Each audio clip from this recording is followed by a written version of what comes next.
let's get started. Oh Again, I am recording this, so make sure, all right, when we're looking, you guys can see the slides, right? Chapter 25. Yes. And Okay, so for the for the quiz, we will have a quiz I'm releasing at the same time as the test. The quiz will be more on the actual reactions, right? So the specific reactions that produces energy, maybe from succinyl coenzyme A to succinate, from citrate and isocitrate to alpha ketoglutarate. So those reactions, you don't need to know the actual chemical formulas for it, but I want you to know the names. All right, and when you have big things being released like carbon dioxide, well, you're breaking up bonds. As you're breaking apart bonds, you're freeing up electrons. As you free up electrons, what happens? Well, you're gonna have energy because electrons are energy. And do we just want electrons to be floating around your cells? Absolutely not. But we have instead then our actual intermediates that we produce, like NADH, like FADH2. And those intermediates are important because those intermediates are going to allow us to store electrons so then we can use it for later. It's like what? And I use a lot of analogies, so hopefully you guys, can picture it in your head. You guys have seen those photovoltaic, screens, right, that people use to trap energy in terms of sunlight, okay? So we're talking about those, what we were trying to do with any battery. So that's an example of a battery or some energy producing reaction. We are trying in a battery to store electrons. So then when we tap both sides of it, the electrons will move from one side to the other, which will then allow us to have a current. Now, if we just have the current flowing around, what would happen? Well, if we have just real electrical current flowing around instead of just, having it in a battery, if you just have free electric current into a wire, every time you touch the wire, you're going to get a huge shock. It's not good for us. Same thing with electrons. The concepts are almost identical. Electrons and how we store electrons. And electricity. Electricity is a movement of electrons, and that allows us then the movement from one spot, from the negative to the positive end. The movement of the electron will then create an electron current, which is energy. Same thing here. Now, the big thing is ours is organic, right? We don't have copper wiring. Instead of the copper wiring, we have this organic material that we're going to break apart, free up electrons, and instead of a battery that we have to store it, we have these cofactors, FADH2, NADH, FADH2, and NADH. So we're going to produce a lot of these, and this is going to be our batteries. So then when you need energy, those NADHs can go to the mitochondrial electron transport. The NADHs then will release the electrons from, as it releases and it activates a proton pump here. What happens? Well, we're creating an electrical circuit. As the electrons are moved from pump to protein cofactor to pump to cytochrome cofactor to pump, well, these are our electrical wiring. Electrons then move through our organic electrical wiring. At each point, electrons are energetic. So the more electrons that move, the more this proton pump activates. So you then pump a hydrogen from one side to the space. Then the electrons still have energy. So it goes to the cytochrome Q and then to the next proton pump, cytochrome BC complex. Then it pumps and adds another hydrogen to the inner, to that space between the inner and outer mitochondrial membrane. Then goes to the third pump, pumping 3 hydrogens, allowing 3 to come in. This is our wiring system, right? This is where most of our energy will be derived. Remember, if you look at how many net real-time ATP that are formed by what we call substrate level phosphorylation, direct phosphorylation from one substrate to the next. So you have a substrate like GTP right here. It's just got produced, but we don't use GTP for a fuel source. We use only ATP, right?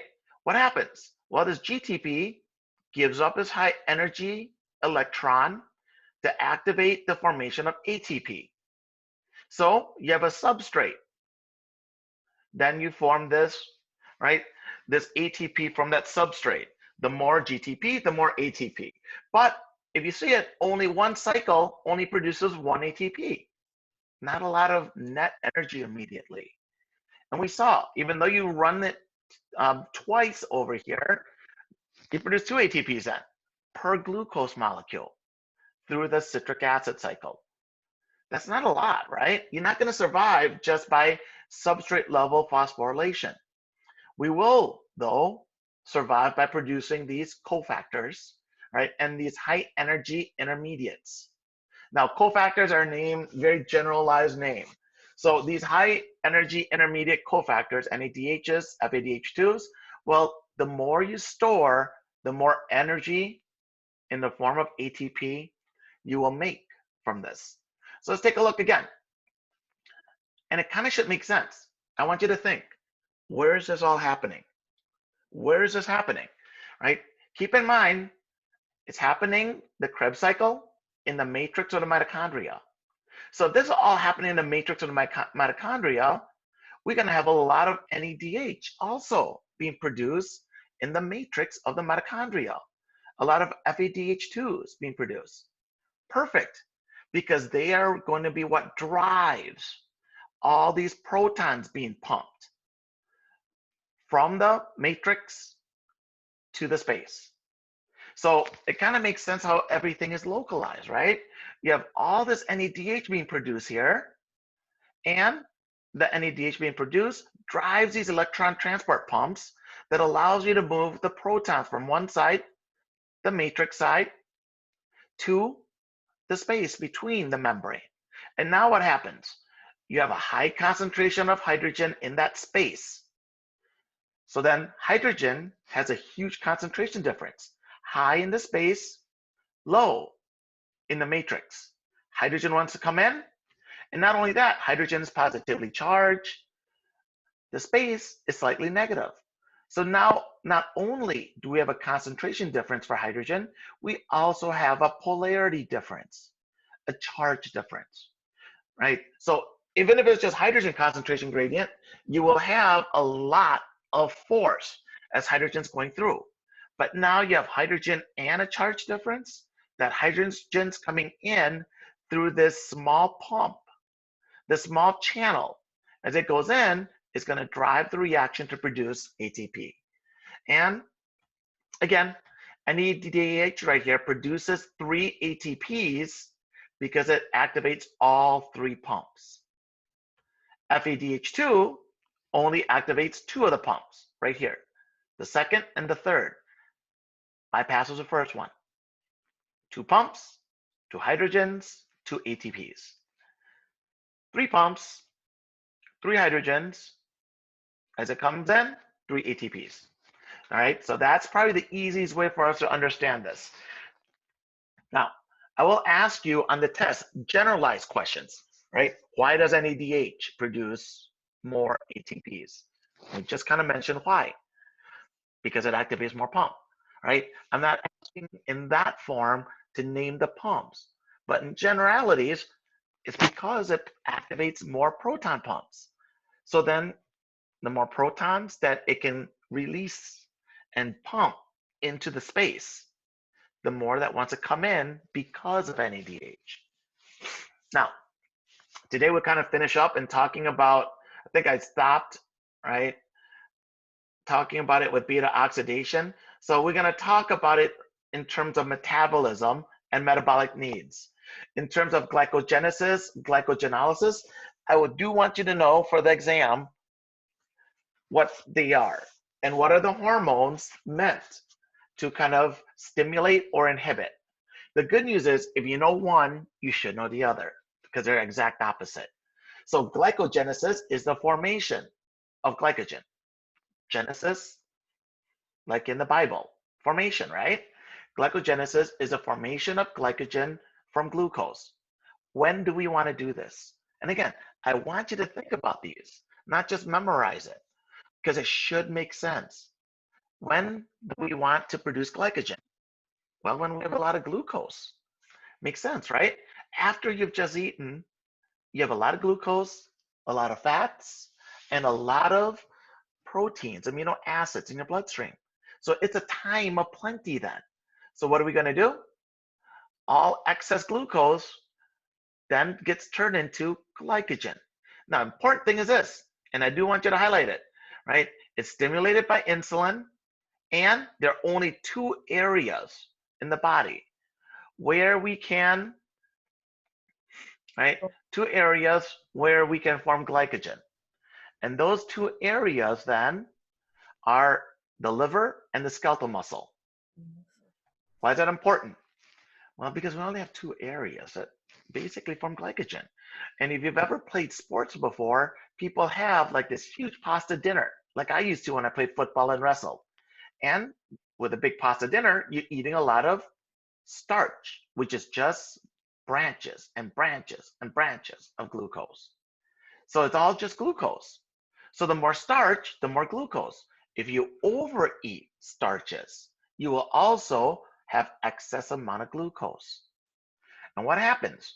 And this is the reason why you'll see people who are vegans, vegetarians. And you expect people who are vegan and vegetarians to be, I don't know, right? You don't expect them to be obese, but they can be obese because all these nutrients can be converted to each other. So if you overeat glucose, you will at first, in the skeletal muscle and the liver, in those regions, you produce glycogen by insulin release, process called glycogenesis. But again, you can only store it in these two areas. So once you store it in those two areas, and now your glycogen levels are full, any excess glucose will then get turned into fat.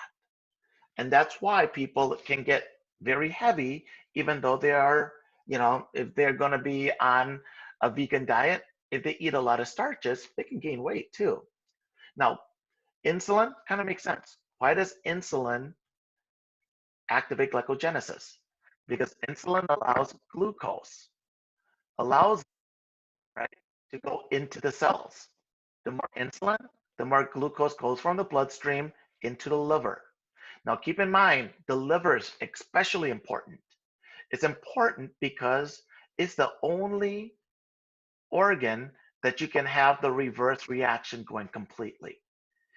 We can store skeletal muscle, we can store glycogen in skeletal muscles, but it gets trapped as glucose 6-phosphate in the skeletal muscle. So what happens is that, right, hi Kiana. So when you don't have this, we're talking about skeletal muscles and we have let's say we store the glycogen and now you need it because you are fasting. Well, what happens? Well, in the skeletal muscles, you can have that reverse reaction from glycogen to glucose 6-phosphate, but it gets trapped as glucose 6-phosphate.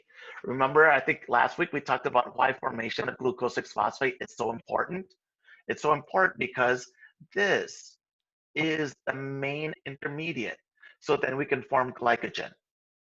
This is the main intermediate, so then we can trap glucose. So then glucose doesn't want to go in reverse. This is the main intermediate, so we can have glycolysis. So this is the limiting step right here, right? The more glucose 6-phosphate we have, that means we have a lot of glucose, we have just eaten. I will have this stimulation to form more glycogen in the liver and in the skeletal muscles, right? So what happens when your blood glucose drops? So blood glucose drops because it's Ramadan and you're fasting. What happens?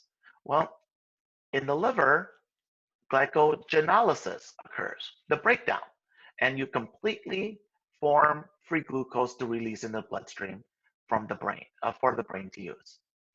So the big difference is we can store glycogen in two areas, but on only one area can we release it as free glucose into the bloodstream. The second organs, the skeletal muscles, well, those we can store glycogen, but when we need the energy, it gets trapped as glucose 6-phosphate. And the reason is only hepatocytes has this last enzyme, phosphatase. Because it's got phosphatase, it's able to remove that phosphate group from glucose number 6, from carbon number 6. By releasing that last phosphate group, you now turn it into free glucose. What happens then? Well, your blood glucose is low because you haven't eaten in a while. And now in the liver cells, I have increased amount of free glucose, higher in the cells than in the bloodstream. Glucose goes out of our hepatocytes into the bloodstream, allowing you to slightly normalize your blood glucose. Books will talk about how you're able to increase your blood glucose. In reality, the only thing that will increase your blood glucose is to eat. What glycogenolysis, what gluconeogenesis will do is it will normalize it to a lower number. So then your blood glucose doesn't just go from 120 to 90 to 60 to 30 to 40, right? To like 10, right? So this is a stopgap. So then there's enough glucose in your bloodstream for the brain to use and enough for you to survive. So then you can wait it out and you can eat afterwards. The only thing that will really make your blood glucose towards a normal range is to eat. So keep that in mind over here. So glycogenolysis, and then, right? So in glycogenolysis, know that it is the opposite. Know what are the hormones. So in glycogenesis, insulin is going to stimulate glycogen formation. So you've just eaten, it's a time of plenty, it's feasting time, insulin's released. You form glycogen and you basically allow the liver to store everything, to make all the proteins. But when you're fasting, you need to break down those stores, and that's glycogenolysis. You're going to see insulin and glucagon are direct opposite in terms of hormones. Insulin is going to try to decrease your blood glucose. How? Insulin allows glucose receptors, those GLUT receptors, to be inserted in all of the cells of your body.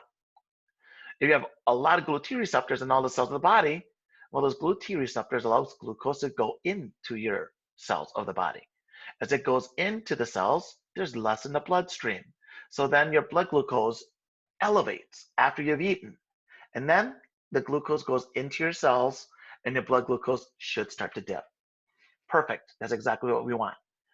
Now, the opposite is true with glucagon. Glucagon's released when your blood glucose is low. And it will then activate the liver to have glycogenolysis to release free glucose in the bloodstream for the brain to use.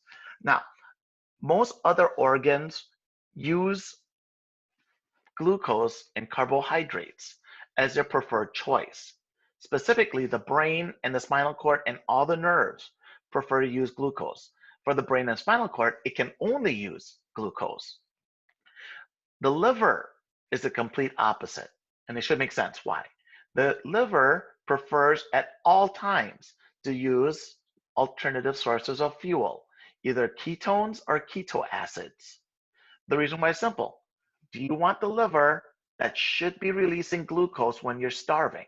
Do you want the liver to use the same energy source as the brain? No, because if it did, the liver would not release the glucose. It would just kind of use it up, like our skeletal muscles does. So we want the liver to use alternative sources of fuel. Now we talked about the rest of this. The rest of this just kind of shows you the steps in glycolysis in better detail. We kind of went through that last week, so I'm not going to go through it again. and this as well. I'm going to skip and go all the way to this, which is lipid metabolism. And I think we talked about this a little bit last week as well on Thursday. So in terms of lipid metabolism, this kind of shows the reactions right away when we have and require energy. So if your cell right now requires energy, your brain, let's imagine, right? It receives glucose because you've just eaten, and then we have glycolysis occurring. But what happens when we don't have glucose? And I kind of use an example. You don't need to be starving to have this activating. You can have other kind of diets where if you've ever seen the caveman diet, or you've seen the Atkins diet, the high protein, low fat diet, or the high protein, high fat diet. It should be the high protein, low carbohydrate diet. What happens is, right, with triglycerides, triglycerides are a combination of glycerol, which is 3-carbon, very similar to glyceraldehyde 3-phosphate, 3 carbons with an OH group on each of it. All right, so a triglyceride has this glycerol backbone with 3 carbons. Attached to each of the 3 carbons are 3 fatty acids. That's where we get the word tri. Tri for 3 fatty acids on glycerol, triglyceride. Now, why am I making such a big statement? All right, why are we focusing on this? We know our body prefers to use triglycerides to store and to use as an energy source. And the reason why is simple. Triglycerides serves no other purpose than to store. Yeah, we say it can cushion, it can insulate, but the main purpose of triglyceride is for energy storage. Whereas monosaccharides like glucose, well, what happens? Well, glucose can be used for other things.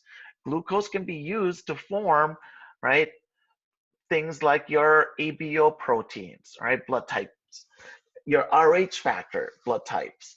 In other words, they're very important for cell identity. So it has alternative uses besides just stores of energy. So the triglycerides then would be perfect because its main purpose is just to store energy. So keep that in mind when we're kind of thinking about triglycerides. Now, triglycerides are also important because triglycerides right here can be converted to glyceraldehyde 3-phosphate. It can be converted to acetyl coenzyme A. Now, remember, with glucose, we form 2 glyceraldehyde 3-phosphates, 2 acetyl coenzyme A's, and we run this reaction twice. Well, remember what I mentioned about triglycerides, right? With triglycerides, what happens is you have 1 glycerol backbone and 3 fatty acids. So how many reactants do we see? Glycerol turns into glyceraldehyde 3-phosphate. It can run the citric acid cycle once, but then you have 3 fatty acids here too. So you can run it 3 more times.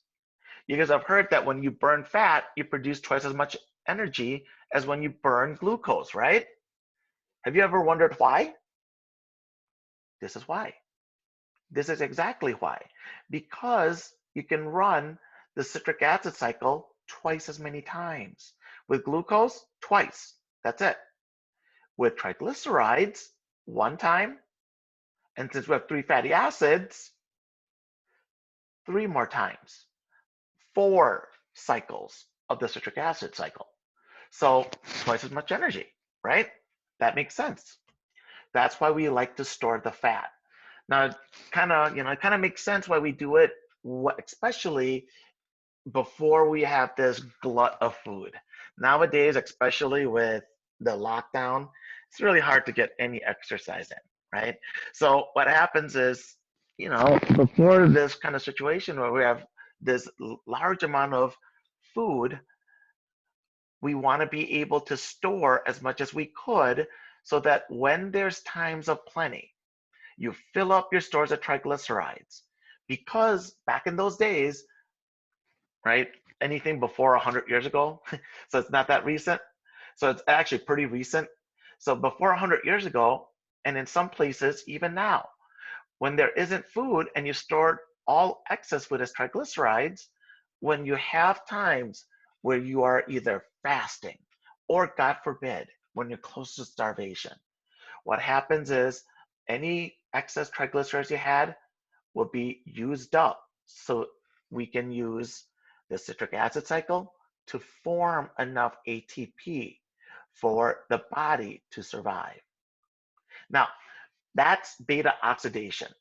Lipogenesis is the formation of triglycerides from glucose or its cofactors, right? Or its intermediates, not cofactors. So genesis is formation. So there's lipogenesis where we form triglycerides. And take a look. Did we form the triglycerides just from fat? No. This is all from glucose or glucose intermediate. Now let's imagine what happens in terms of metabolism. Let's say you have a person that all they eat are carbs. So if you've ever seen people do it, in my 600-pound life, I use that because they're way on the other end of the spectrum, right? In terms of health, they're way on the bad health part. So what happens is they overeat sweets, they overeat carbs. And what happens? Well, remember what I mentioned, you can only store so much glycogen. Any excess glucose that is now not used, that's not used as energy, because they've eaten 20,000 calories, 30,000 calories a day, which is crazy, right? Well, now any excess amount right here of that glucose, that's not for glycogen, that's not for energy, immediate use, and there's a lot of it for them. Well, for them, it gets turned into glyceraldehyde 3-phosphate, and through lipogenesis, it gets turned into glycerol. The other parts get converted from acetyl coenzyme A to fatty acids to form triglycerides. So what happens? They fill up the stores of glycogen, and because their diet is so terrible, right? Remember, normal people, normal females about 2,200 calories, males about 28, right? They're eating almost 10 times as much, 20, 30,000 calories a day. You can imagine how much nutrient excess they have. Because of that, you can only store so much glycogen, but there's almost no limit to how much triglycerides you can store. Kind of crazy, right? Protein metabolism. With proteins, and this is where we get our diet, thing. I do want you to think about the diet situation, right? If you're in high protein, high fat diet, low carbs, how are we able to survive on these diets? Well, we're able to survive because proteins that we ingest are absorbed as amino acids. The amino acids, in terms of amino acids, have carbon-carbon chain. So I tried to write it out. Let me see if I can do it again.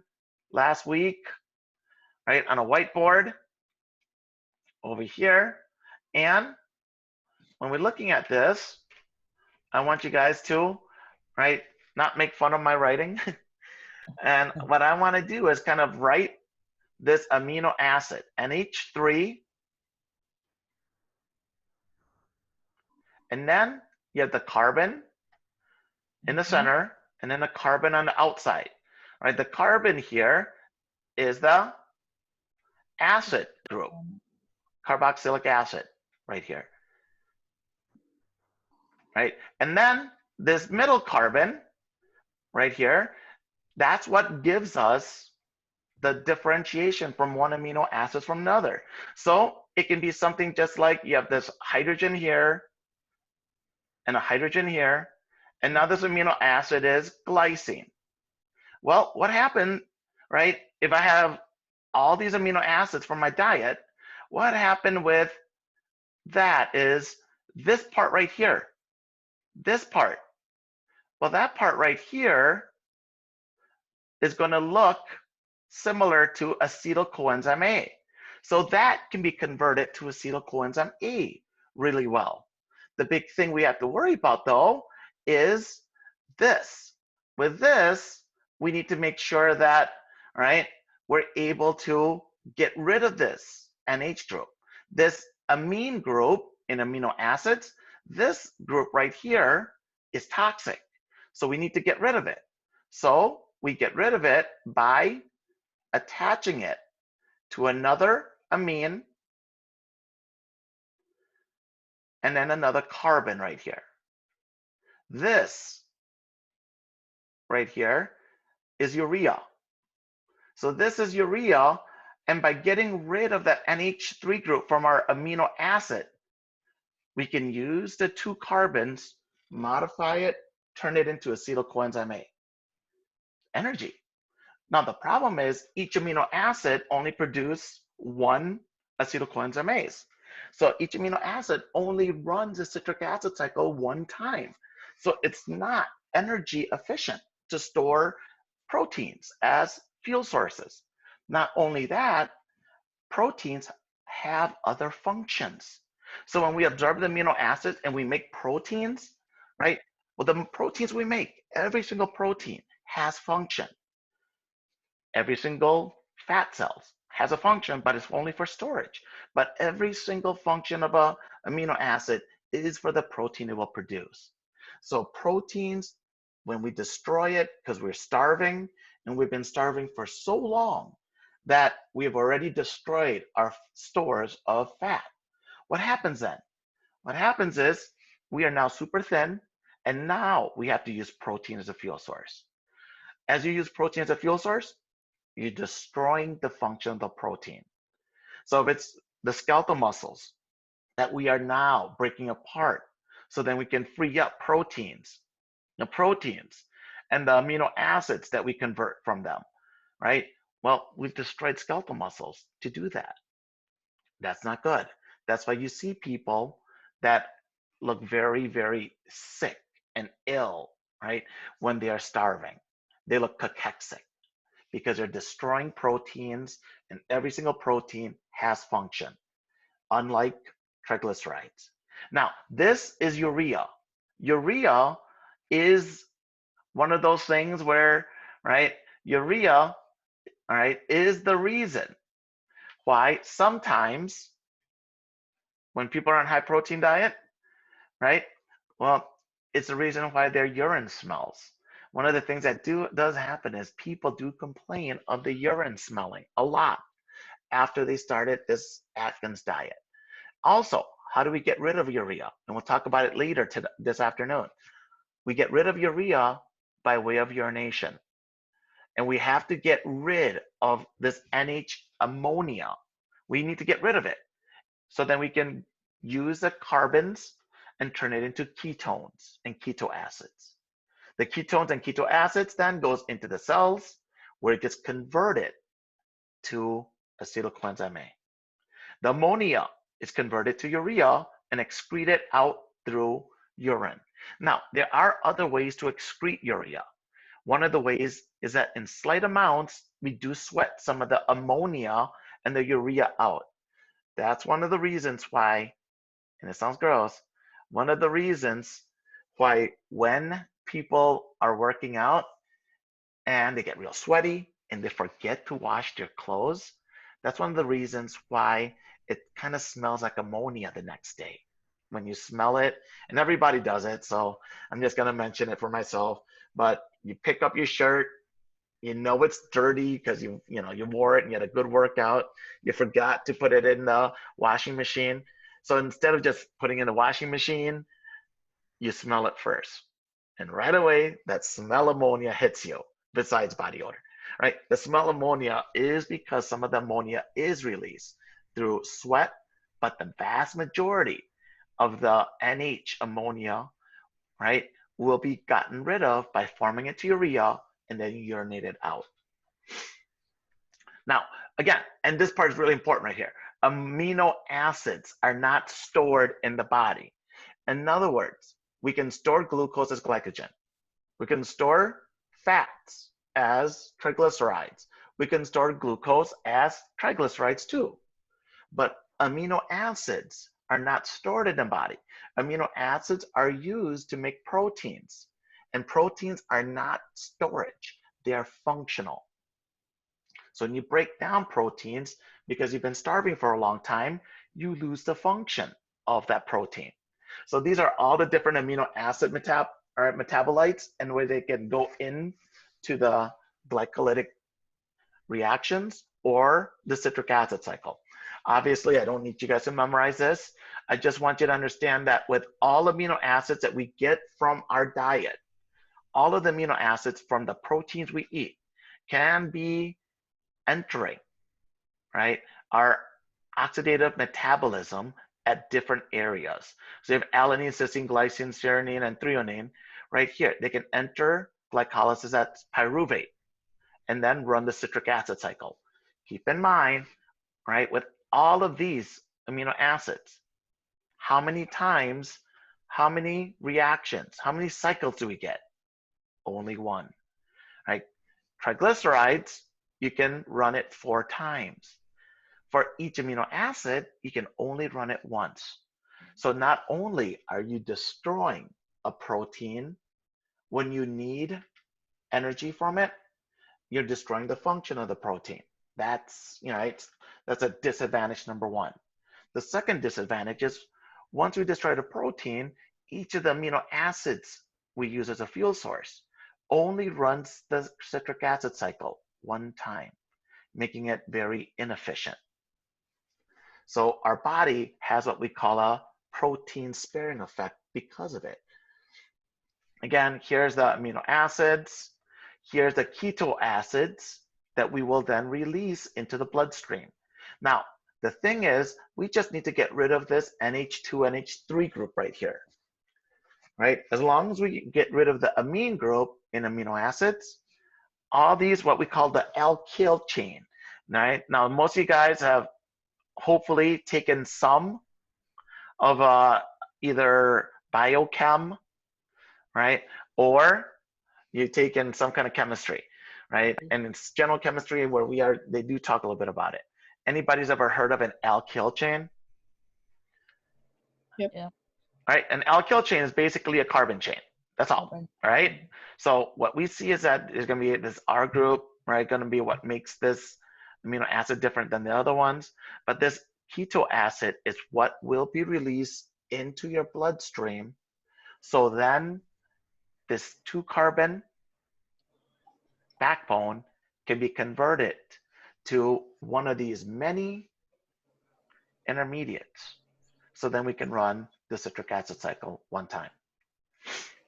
Right, now, transamination is the removal, right, of the amino acid, the amine group. Oxidative deamination, right, and right here, right? So just keep in mind, and then what do we do with ammonia? We form urea. I don't know why they wrote it and made it look like this. If you guys know any, like the chemical formulas and chemical structures, it should not look like this, right? With carbons and you have a double bond, it should look like a pyramid, right? So let's take a look over here. Interconversion nutrients. Understand what glycogenesis is. Again, anything with genesis is formation. Glycogenesis is going to be formation of glycogen. Lipo, lipids, lipogenesis. All right, now the only one these two are produced when there's excess stores, right, of nutrients. The other ones are not, right? Like this, gluconeogenesis. Well, that's going to be produced, let me just, right? So all the other ones that are produced, this like gluconeogenesis, you think as genesis, you're going to form glucose. But what happens with gluconeogenesis is, yes, you're going to form glucose, but from other sources. And that takes energy.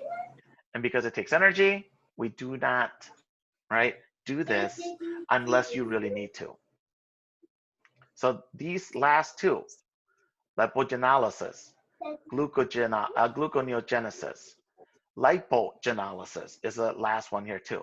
Those will be only seen when you are starving or a long fasting state. So here it just shows you the interconversion nutrients, how we produce glycogen, how, again, intermediate step, glucose 6-phosphate, right? By glucose 6-phosphate, we can form glycogen or we can use it as energy. And this one, when there's low blood glucose, we need to release glucose in the bloodstream because there's low blood glucose. So you can imagine that only in the liver can we take glycogen with glucagon activation? We will then undergo glycogenolysis to form glucose 6-phosphate. Since the liver has that last enzyme called phosphatase, phosphatase allows us to take glucose 6-phosphate and turn it into glucose. I don't know why this says blood glucose, doesn't make sense, but that glucose will then go into the bloodstream. But that's not blood glucose, right? So this glucose that we just produced will then get released into the bloodstream. Now, the glucose that, like in the skeletal muscles, we can form glycogen. And when we are fasting, the glycogen gets turned into glucose 6-phosphate, but it's missing this last enzyme. So what happens? When skeletal muscle stores glycogen, it can only use it for itself. It can only form energy from it. It can't produce free glucose to be released into the bloodstream. Gluconeogenesis is a production of glucose 6-phosphate and then glucose in the liver from alternative sources of fuel. What are the other sources of fuel? Amino acids from proteins and glycerol from triglycerides. So you either are only doing these two when you're fasting and starving, or you're doing these when you are on a different diet. If you are on high protein, low carb diet, well, your blood glucose is low because you're not eating, right, glucose, because you're not eating starches in your diet. So we have this condition occurring, not from starvation, but from our specific diet, right? Why? Well, why is your blood glucose low after you're on all you've eaten then are steak, and then to top it off, you have chicken, right? And for dessert, you have, right, lamb or something. So what happens is you're on this real high protein diet, and the people that are really on it and really, gung ho about it, they don't take any carbohydrates. And what happens is their blood glucose is low even after eating.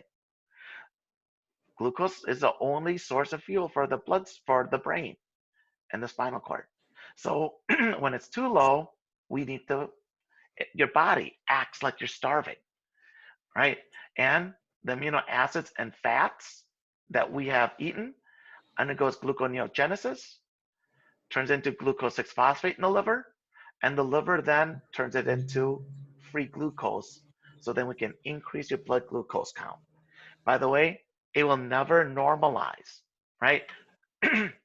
This is the reason why some people that just started their high protein, low carb diet, they get really irritable. They're kind of a pain in the butt. Reason why is because even though you're getting enough, proteins, fats to undergo this process, you will never increase the blood glucose to a normal level. The only thing that can do that is when you eat a balanced diet. That's why you hear people on these diets for a couple of years at most, and then they stop because after they've lost that weight, it's really hard to keep that diet. Right, now let's talk about metabolic adaptations. We got to get used to the absorptive state and the post-absorptive state. An average meal requires about 4 to 8 hours, 4 to 6 hours to be completely digested and absorbed. Since we're given 3 meals a day, the body spends half the day in the absorptive phase, the other half, right, in the post-absorptive phase. So absorptive phase is what happens right after we've eaten and a few hours afterwards. During the absorptive state, period after eating, when nutrients are absorbed through the intestinal wall into the circulatory and lymphatic system. So highlight this area right here. Whoops, right? From this to here. So now we are nutrient rich because we've just absorbed it. What happens? Insulin release from pancreatic beta islet cells. The crazy thing is your pancreas is so fragile, yet it produces insulin. which we know if you don't have, right, in type 1 diabetics, if you don't have insulin, you'll die from it, right? So that can happen. And the same, in the same kind of general region of the liver, of the pancreas, you will see also alpha islet cells. There's a beta one. The beta one produces insulin. The alpha one does produce glucagon, something completely opposite of insulin. So what does insulin do? Increase the amount of GLUT4 receptors, increasing glucose entrance through passive diffusion. Increased insulin release then causes glucose to go from your bloodstream into your cells, therefore decreasing the amount of glucose in the bloodstream. So you guys have heard of people taking insulin injections after they've eaten. Why? Simple. After you've eaten, your blood glucose elevates. They are diabetic, so when they give themselves the insulin, right, then the insulin that they're injecting gives them the GLUT4 receptors that are then inserted in the cells, which allows their blood glucose to start to decrease. Now, if it wasn't for insulin from, wherever they get the insulin, right, that they're injecting, well, if they didn't take that insulin, let's say you have somebody that has dementia, that have Alzheimer's disease, and they have type 1 diabetes. This does happen. What happens is they have eaten and they forgot to take their insulin. What happens? Well, they don't have insulin being produced by their normal cells. So they don't have GLUT-T receptors and GLUT4 receptors to really being entered into their cells. So the glucose, instead of going into the cells, stays in the bloodstream. When that happens, right, the cells are freaking out because they're not receiving glucose. So they'll actually act like they are starving, and they'll release keto acids. They'll release, right, all these other alternative sources of fuel. And they will activate the liver to produce and release glucose from glycogen. So then you have this positive feedback cycle. The blood sugar starts going up and up and up. The ketones in the bloodstream starts going up and up and up. This is why diabetics can sometimes get ketoacidosis as a result. Diabetic ketoacidosis, DKA. Now, right, metabolism during the absorptive state, several things happen during the absorptive state. Most of the body cells do produce ATP by immediate oxidation of glucose to produce ATP, carbon dioxide, and water. The liver does not, right? Now, glucose is the preferred source of fuel for almost all your other organs, except the liver. Glucose in the liver gets converted to glycogen, with any excess converted to triglycerides. Little, if any, is oxidized for storage. The triglycerides then moves by way of forming LDL and VLDLs. In other words, we form the triglycerides in the liver, but can we just release it into the bloodstream? No. Fats are not soluble. So if you release it into the bloodstream, they will just kind of react with each other and form a fat emboli. Not good. So for fats, when we transport it from the liver into the adipose cells, the adipocytes, how do we transport it, making it safer? Triglycerides are added with proteins to make very low density lipoprotein and low density lipoprotein. So that's why we call it the bad cholesterol. All right, basically LDL and VLDL is a lot of fat and either 10% protein or 20% protein. Right? In VLDL, it's like 5 to 10% protein. So enough protein to make it somewhat soluble. But, right, if you have high levels of that VLDL, that means you have this protein, this one transport component that has a lot of fat, much more than protein. And because of it, it can cluster together and form a fat emboli. That's why we don't like seeing high levels of VLDL and LDL, right? Most dietary lipids are stored in the adipose tissue as it's, right? Again, fats are different. It doesn't immediately go into the bloodstream. Instead, it goes into your lacteals and into your cisterna chyli, into your thoracic duct. Then it goes into your bloodstream. And the first place it goes is the liver. The liver takes those fats that we absorb and then, right, adds proteins to it to make it more soluble.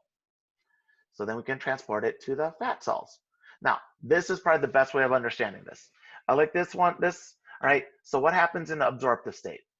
You have high amounts of glucose, high amounts of amino acids, right? High amounts of triglycerides, right? So we have brought the triglycerides from your thoracic duct.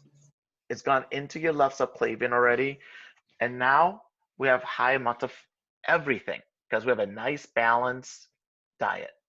So what happens? Glucose in most tissues enters the cells by insulin release and insulin activation of GLUT receptors.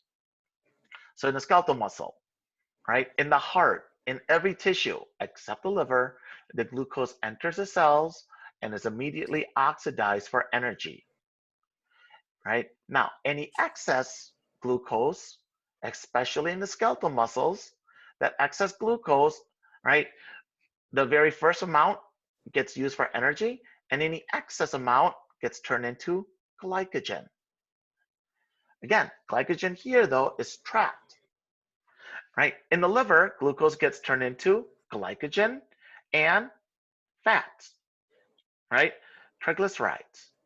Notice that none of it gets converted for energy, right? Now, the amino acids that we have absorbed goes into the skeletal muscles where we turn it into proteins. None of the amino acids here, right? We're going to see it none except in the liver will be used for energy. Why?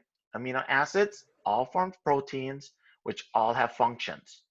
Amino acids also are very inefficient for energy. In the liver, though, the amino acids are converted to keto acids or ketones. So anytime you hear the word keto acids, right, those are the ketones that we see when people have high numbers of when they're in DKA, ketoacidosis. So in the liver, amino acids are picked up, also stimulated by insulin. Insulin allows, right, amino acids and glucose to enter your cells.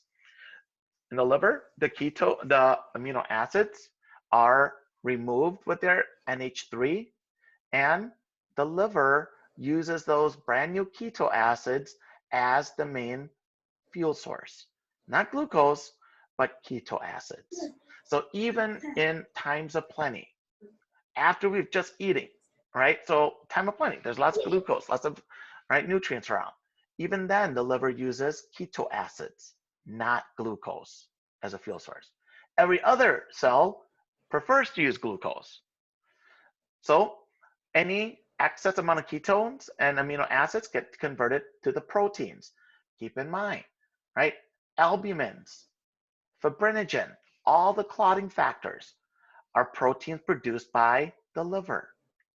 So it makes sense the liver gets the first dibs at the amino acids because it has to make all of the very important proteins in the bloodstream and for the rest of the cells of our body to use. Right?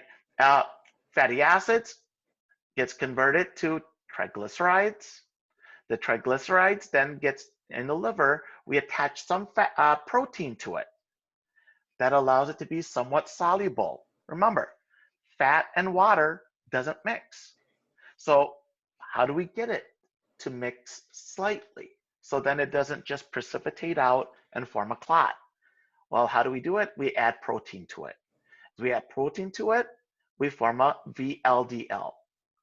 This VLDL right here, right, then is brought to the fat cells, adipose cells, where we then reform the triglyceride. Perfect. Our storage of fat for later in case we're starving. So the absorptive state, all triggered by insulin, all allows us to store for the future. All allows us to make immediate proteins in the liver for the rest of the body to use, albumins, things like that. Now, what happens? So review this. This kind of just explains what happens before, all right? So simply, anabolic reactions occur, all right? Anabolic reactions like protein building, right? Anabolic reactions like fat formation, like glycogen formation. Time of plenty, time to store. Now, what happens when there is no proteins or amino acids, or even there is no glucose in the bloodstream? So major concern in the post-absorptive phase is your fasting state. So write that down right here, post-absorptive slash fasting, right? What happens in the fasting state? Well, your blood glucose is going to start to drop, right? There's a very big range for the blood glucose. We believe 90 to 110 would be good, right? But once it starts to drop below 60, then the body starts and the brain starts freaking out. It needs more glucose. And this is why some people get really, really angry and hungry, right? They get hangry when they're hungry. It's because of this. Blood glucose drop has the greatest effect on the brain, right? So we need to make glucose from our stores. So you have glycogenolysis. Eventually, though, there's only so much glucose you can store. So if you're fasting beyond that time, and now there's no more glycogen, we still need to make glucose for the brain. So then we undergo gluconeogenesis. The glycerol from adipose converted by the liver into glucose. Keep in mind, glycerol is only 3 carbons. So you need 2 glycerols to make it into glucose. And you're forming new bonds. So it actually takes energy to make glucose from gluconeogenesis. Gluconeogenesis also can be formed and glucose formed by amino acids. So gluconeogenesis is a formation of glucose from fats and other amino acids. Alternative fuel sources are used. Fatty acids from fat tissue fed into the Krebs cycle. Lactic acid during exercise can be reformed into pyruvate. And in the heart and the kidneys, oxidation of ketones, right? All in the hopes that the glucose that we just formed here is only used by our brain and our red blood cells. Huh, why red blood cells? Right, keep in mind, red blood cells do not have organelles. In order to use and derive energy from other alternative means, acetylcoenzyme A, right? From, right, ketones, you need the Krebs cycle for that to happen. Can you undergo the Krebs cycle if you have no mitochondria? No. So red blood cells is solely dependent on glycolysis. So it can use and only use glucose. It can't use these alternative ones because it doesn't have any organelles. Right, so this kind of reviews that.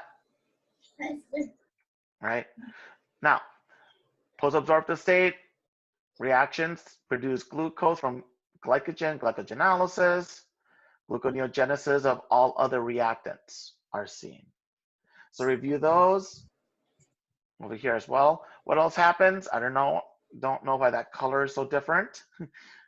Right, regulation is through glucagon. Glucagon's a big one, right? Released by a cluster of cells right next to the beta islet cells called alpha islet cells.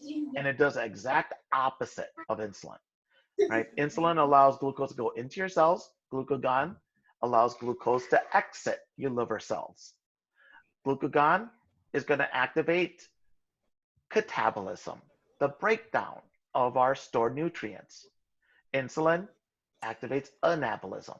Now, what other thing is, when there's times of plenty, right in the absorptive state, insulin is all you need. In your post-absorptive state, though, it's not just glucagon. We also have norepinephrine and epinephrine being released, right? Some of you have heard of cortisol. That gets released as well, right? All in a favor of making sure that we can use alternative fuels so then we can raise the glucose for the brain to use. All right. Now, fasting means going without food for hours and hours to a few days. Starvation implies weeks or months of deprivation or inadequate food intake. Protein sparing effect is seen where fats are used first, and then if necessary, proteins, right? So this should be highlighted. I don't know why it's not, right? And highlight that or underline it, right? Catabolism of stored triglyceride, right? What we call lipolysis right here. Catabolism of stored triglycerides are then, freeing up the triglycerides for energy. There's a big amount of adipose tissue that determines the lifespan possible without food. Right? In prolonged fasting, keto acids are seen. Now, prolonged fasting and starvation, they're very, very linked, right? So it's just we're talking about days of fasting, which is very similar then to what the body will start to do at the very start of starvation mode. Large amount of amino acids from the skeletal muscles are released into the bloodstream. So then the liver can take those amino acids and through gluconeogenesis form glucose. The most dramatic change though is the increased formation of ketones and keto acids by the liver, right? Ketogenesis increases catabolism of fatty acids. The presence of ketones reduces the use of glucose it's a sign to tell the body and the other organs to stop using glucose. It's a sign so then only the brain and the red blood cells can take that glucose and use it. All other organs switch to using ketones. Perfect. The last thing we want to do is remember, it takes energy for gluconeogenesis, and you're already starving. So the last thing we want to do is spend more energy because you're not eating. So when we form glucose from gluconeogenesis, it's energy requiring, and the reason why we use that energy is so that the brain can still function, because we can at least make some glucose. All right, let me see here. I think we're almost done. All right, so in the post-absorptive state, right here, take a look. I like this slide. That's why I put it. I think it's from another book, right? But here, take a look at your bloodstream. See how there's nothing, right? No glucose, no amino acids, no fats yet. What happens, right? In the post-absorptive state, glucagon is going to trigger, right? All right, the breakdown of triglycerides in your fat to form glycerol and fatty acids. As it goes in your bloodstream, right? It's picked up by the liver, and the glycerol undergoes gluconeogenesis to form glucose. The fatty acids get turned into ketones, which are then released in the bloodstream for the rest of the organs to use. The brain only uses glucose, right? Glucose. Now, if it's really, really, really starving and there's no more even amino acids left because you are now wasting away from starvation, what happens then is the brain can use ketone bodies, but it's not good. It's all right. At that point, you are not really using the brain at that point. You're just trying to stay alive. Right. Any questions? I want to ask about free energy and this kind of stuff. I do want you to know the difference between absorptive, post-absorptive. Right? The last 10 slides are about it. So I will have pretty intricate questions about it. All right? All right, I'm going to stop right here. We'll take a little break. And do you guys have any questions at all beyond this? We're going to come back and start talking. When we come back, we're going to start talking about chapter 26. Right? And chapter 26 is on the kidneys. Okay. All right, let's take a little break. and I'll come back and we'll start talking about it, okay? All right, let's see. I will